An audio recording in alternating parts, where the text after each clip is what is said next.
ជំពូកទី9ព្រះគ្រីស្ទនិងពួកជំនុំរបស់ទ្រង់កាន់គម្ពីរដំណឹងល្អកាន់គម្ពីរដំណឹងល្អទាំង4គឺជាស្នូលនៃព្រះគម្ពីរពីព្រោះកាន់គម្ពីរទាំងនេះបង្ហាញអំពីបុគ្គលដ៏សំខាន់បំផុតនៃគ្រប់សម័យកាលគឺព្រះអម្ចាស់យេស៊ូវគ្រីស្ទនៅក្នុងភាសាអង់គ្លេសពាក្យ history ដែលមានន័យថាប្រវត្តិសាស្ត្រគឺជាការភ្ជាប់នៃពាក្យពីរគឺ his របស់ទ្រង់និង story រឿងជាការពិតណាស់ប្រវត្តិសាស្ត្រគឺជារឿងរបស់ទ្រង់ហើយនៅក្នុងកាន់គម្ពីរដំណឹងល្អទាំង4យើងអាចរកឃើញរឿងរបស់ទ្រង់ដែលត្រូវបានសរសេរឡើងដោយព្រះហស្ថរបស់ព្រះជាម្ចាស់ជីវិតរស់នៅរបស់ព្រះសង្គ្រោះនៅលើផែនដីនេះគឺមានរយៈពេលប្រហែលជា33ឆ្នាំជាដំបូងយើងអាចអានអំពីរឿងដូចជាការប្រសូតរបស់ទ្រង់ពីស្ត្រីព្រហ្មចារីយ៍ម្នាក់ក្នុងក្រោលសត្វនៅឯភូមិបេត្លេហឹមការភៀសខ្លួនរបស់មាតាបិតាទ្រង់ទៅឯស្រុកអេស៊ីបនិងការវិលត្រឡប់ទៅស្រុកណាសារ៉េតវិញរបស់ពួកគាត់នៅពេលដែលទ្រង់មានព្រះជន្ម12ឆ្នាំយើងឃើញទ្រង់ចូលរួមក្នុងបុណ្យរំលងនៅក្រុងយេរូសាឡិមប៉ុន្តែចាប់តាំងពីពេលនោះមករហូតដល់ទ្រង់មានព្រះជន្ម30ឆ្នាំរឿងរ៉ាវអំពីជីវិតរបស់ទ្រង់ត្រូវបានលាក់កំបាំងនៅពេលដែលទ្រង់មានព្រះជន្ម30ឆ្នាំព្រះអម្ចាស់យេស៊ូវបានទទួលបន់ជ្រមុជទឹកពីយ៉ូហាន់បាទីសហើយសាតាំងបានមកលបួងទ្រង់នៅទីរហោស្ថានអស់រយៈពេល40ថ្ងៃភ្លាមបន្ទាប់ពីការនេះទ្រង់បានចាប់ផ្ដើមពន្ធកិច្ចរបស់ទ្រង់ជាសាធារណៈដើម្បីឲ្យងាយស្រួលយល់យើងអាចបែងចែកពន្ធកិច្ចរបស់ទ្រង់ជា3ផ្នែកទី1ពន្ធកិច្ចនៅស្រុកយូដាដែលមានរយៈពេលប្រហែលជា1ឆ្នាំទី2ពន្ធកិច្ចនៅស្រុកកាលីលេដែលមានរយៈពេលប្រហែលជា1ឆ្នាំ9ខែទី3ពន្ធកិច្ចនៅស្រុកពេរេតំបន់ខាងកើតនៃទន្លេយ៉ូដានដែលមានរយៈពេលប្រហែលជា4ទៅ5ខែពន្ធកិច្ចរបស់ព្រះយេស៊ូវគ្រីស្ទអាចសម្គាល់ដោយលក្ខណៈសំខាន់ដូចជាទី1ទ្រង់បានធ្វើការអស្ចារ្យជាច្រើនដើម្បីបង្ហាញថាទ្រង់ពិតជាព្រះរាជបុត្រានៃព្រះនិងជាស្ដេចនៃសាសអ៊ីស្រាអែលដោយដែលទ្រង់មានបន្ទូលពិតមែនទី2ទ្រង់បានបង្រៀនពួកមនុស្សអំពីសេចក្តីពិតដ៏អស្ចារ្យតាក់ទងនឹងនគរព្រះគឺពីរបៀបចូលទៅក្នុងនគរនោះនិងពីរបៀបដែលរាស្ត្រនៃនគរនោះគួរប្រព្រឹត្តក្នុងការបង្រៀនទាំងអស់នោះទ្រង់បានប្រើប្រាស់រឿងប្រៀបប្រដូចនិងឧទាហរណ៍ផ្សេងព្រមទាំងខគម្ពីរដែលដកស្រង់ចេញពីព្រះគម្ពីរសញ្ញាចាស់ទី3ទ្រង់បានត្រាស់ហៅបង្ហាត់បង្រៀននិងចាត់ពួកសិស្សរបស់ទ្រង់ទាំង12នាក់ឲ្យទៅប្រកាសដំណឹងល្អដល់សាសយូដានៅពេលដែលព្រះបន្ទូលរបស់ទ្រង់បានទទួលការប្រឆាំងនិងការស្អប់ពីរាស្ត្ររបស់ទ្រង់កាន់តែខ្លាំងឡើងទ្រង់ក៏បានពង្រីកបនកិច្ចរបស់ទ្រង់ដល់សាសដទៃដោយប្រកាសថាទ្រង់ជាព្រះសង្គ្រោះសម្រាប់មនុស្សទាំងអស់ដែលទទួលទ្រង់ដោយសេចក្តីជំនឿជាច្រើនដងទ្រង់បានទាយទុកជាមុនអំពីការសុគតនិងការរស់ឡើងវិញរបស់ទ្រង់ហើយក៏បានទាយអំពីការរងទុក្ខដ៏ខ្លាំងបំផុតរបស់សាសអ៊ីស្រាអែលដែលបដិសេធមិនទទួលទ្រង់នៅចុងបញ្ចប់នៃពន្ធកិច្ចនៅស្រុកពេរេទ្រង់បានយាងចូលទៅក្នុងក្រុងយេរូសាឡិមទាំងទទួលការស្វាគមន៍ពីហ្វូងមនុស្សយ៉ាងអធិកអធមប៉ុន្តែពួកអ្នកដឹកនាំសាសនាបានរួមគំនិតគ្នាប្រឆាំងទាស់នឹងទ្រង់ហើយចរចាជាមួយយូដាសឲ្យក្បត់ទ្រង់នៅពេលដែលព្រះអម្ចាស់យេស៊ូវបានយាងត្រឡប់មកឯក្រុងយេរូសាឡិមវិញគឺទ្រង់មានបំណងចង់ប្រារព្ធពិធីបុណ្យរំលងជាមួយនឹងពួកសិស្ស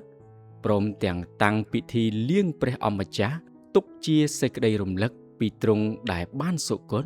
រហូតដល់ព្រះអង្គទ្រង់យាងមកវិញ ហេតុការណ៍ដែលកើតឡើងបន្តបន្ទាប់មានដូចជា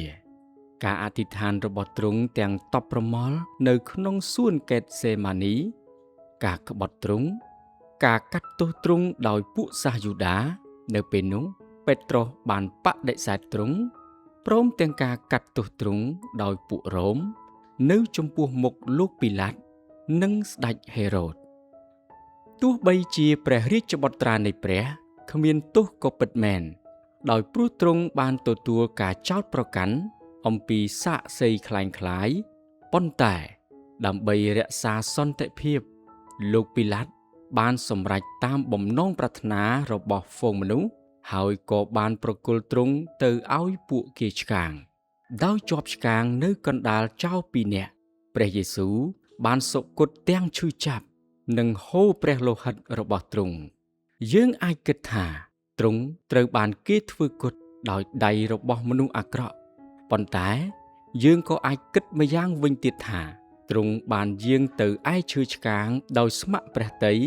ដើម្បីទទួលការជំនុំជម្រះរបស់ព្រះជាម្ចាស់មកលើអំពើបាបហើយដើម្បីឲ្យមនុស្សមានបាបដែលជឿទុកចិត្តលើទ្រង់អាចទទួលសេចក្តីសង្គ្រោះព្រះកាយរបស់ទ្រង់ត្រូវបានបញ្ចុះនៅក្នុងភ្នូរថ្មីរបស់យ៉ូសែបជាអ្នកភូមិអឺរីម៉ាថេលុះដល់ថ្ងៃទី3ទ្រង់មានព្រះជន្មរស់ឡើងវិញពីចំណោមមនុស្សស្លាប់បន្ទាប់មកទៀតទ្រង់បានលេចឲ្យពួកសិស្សទ្រង់និងអ្នកជឿឯទៀតបានឃើញជាញឹកញាប់ក្នុងរយៈពេល40ថ្ងៃរហូតដល់ទ្រង់ឡើងទៅស្ថានសួគ៌ដើម្បីបានដំកើងឡើងជាព្រះអម្ចាស់និងជាព្រះអង្គសង្គ្រោះនៅខាងស្ដាំព្រះហស្ថនៃព្រះវរបិតាកាន់គម្ពីរដំណឹងល្អមិនបានចែងទុកនៅគ្រប់ការទាំងអស់ដែលព្រះយេស៊ូវបានធ្វើនោះទេតាមពិតទៅបើត្រូវកត់ត្រារឿងរ៉ាវទាំងឡាយពេញមួយជីវិតរបស់ទ្រង់នោះលោកីទាំងមូលក៏មិនល្មមគ្រាន់ដើម្បីនឹងដាក់អស់ទាំងសៀវភៅដែលត្រូវសរសេរនោះផងយ៉ូហានជំពូក21ខ25បានចែងទុកតែប៉ុណ្ណេះដើម្បីឲ្យអ្នករាល់គ្នាបានជឿថាព្រះយេស៊ូវជាព្រះគ្រីស្ទគឺជាព្រះរាជបុត្រានៃព្រះពិតហើយឲ្យអ្នករាល់គ្នាបានជីវិតដោយសារព្រះនាមទ្រង់ដោយមានសេចក្តីជំនឿយ៉ូហានជំពូក20ខ31កាន់គម្ពីរដំណឹងល្អមានលក្ខណៈពិសេសបំផុតក្នុងចំណោមអក្សរសិល្ប៍ទាំងឡាយដោយសារកាន់គម្ពីរទាំង4នេះផ្ដល់ការរៀបរាប់4ដាច់ដោយឡែកពីគ្នាស្ដីអំពីមនុស្សដ៏ល្អឥតខ្ចោះដែលគ្មានបាបជីវិតរបស់ព្រះអម្ចាស់គឺមានភាពពិតជាក់ស្ដែងហើយសាមញ្ញធម្មតាហេតុដូច្នេះយើងមានអារម្មណ៍ថាទ្រង់ក៏ជាមនុស្សដូចយើងដែរប៉ុន្តែជីវិតរបស់ទ្រង់គឺល្អឥតខ្ចោះដែលគ្មាននរណាម្នាក់អាចរកឃើញកំហុសពីទ្រង់បានឡើយមនុស្សធម្មតាមិនអាចសរសេររឿងអំពីជីវិតរបស់មនុស្សដែលគ្មានបាបសោះនោះឡើយនៅក្នុងកាន់គម្ពីរដំណឹងល្អព្រះវិញ្ញាណបរិសុទ្ធជាអ្នកប្រទានកំណត់ត្រាទាំង4នេះប៉ុន្តែហេតុអ្វីបានជាមានកាន់គម្ពីរដំណឹងល្អដល់ទៅ4ដូចនេះតើកាន់តែមួយមិនគ្រប់គ្រាន់ទេឬអីចម្លើយដ៏សាមញ្ញគឺអ្នកនិពន្ធទាំង4នាក់បង្ហាញពីព្រះអម្ចាស់យេស៊ូវគ្រីស្ទក្នុងបែបឬគោលបំណងខុសៗគ្នាម៉ាថាយណែនាំព្រះអម្ចាស់យេស៊ូវជាពូជលួងដាវីតនិងជាស្ដេចនៃសាសយូដា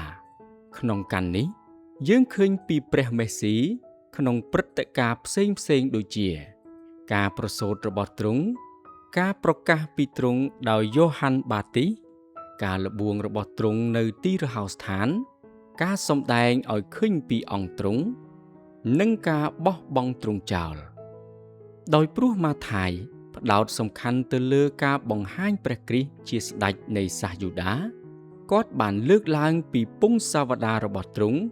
ដែលមានទាំងលោកអាប់រ៉ាហាំនិងស្ដេចដាវីតម៉ាកុសពិពណ៌នាអំពីព្រះរាជបុត្រារបស់ព្រះជាអ្នកបម្រើ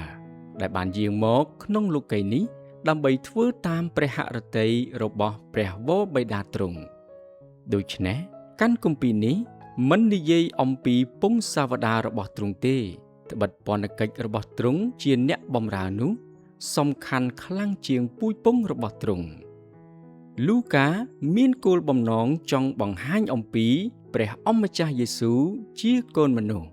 ដូច្នេះពងសាវតាក្នុងជំពូកទី3ត្រឡប់ទៅដល់អាដាមជាមនុស្សដំបូងវិញនៅក្នុងដំណឹងល្អរបស់លូកាយើងឃើញទ្រង់ជាមនុស្សម្នាក់ដែលបានរស់នៅក្នុងចំណោមមនុស្សទាំងបម្រើស្វែងរកនិងសង្គ្រោះពួកមនុស្សដំណឹងល្អតាមយ៉ូហាន់គឺខុសពីកាន់គម្ពីរដំណឹងល្អទាំង3ខាងលើនៅក្នុងកាន់គម្ពីរនេះព្រះគ្រីស្ទត្រូវបានបង្ហាញជាព្រះរាជបុត្រានៃព្រះគ្មានបញ្ចូលពងសាវតានោះទេតែផ្ទុយទៅវិញទ្រង់ត្រូវបានពិពណ៌នាជាព្រះបន្ទូលដែលមានតាំងពីដើមមកគឺទ្រង់ជាព្រះដ៏នៅអស់កលជានិច្ចចំណុចខុសគ្នាដ៏សំខាន់មួយទៀតគឺមានតែកាន់គម្ពីរយ៉ូហាន់ទេដែលរៀបរាប់អំពីពន្ធកិច្ចរបស់ព្រះសង្គ្រោះនៅក្នុងស្រុកយូដាចំណែកអ្នកនិពន្ធដំណឹងល្អឯទៀតរៀបរាប់អំពីពន្ធកិច្ចរបស់ទ្រង់នៅក្នុងស្រុកកាលីលេនិងស្រុកពេរេវិញដោយសារយើងមានកំណត់ត្រាអំពីព្រះអម្ចាស់យេស៊ូវចំនួន4ដោយឡែកពីគ្នាយើងអាចស្គាល់ទ្រង់យ៉ាងពេញលេញជាង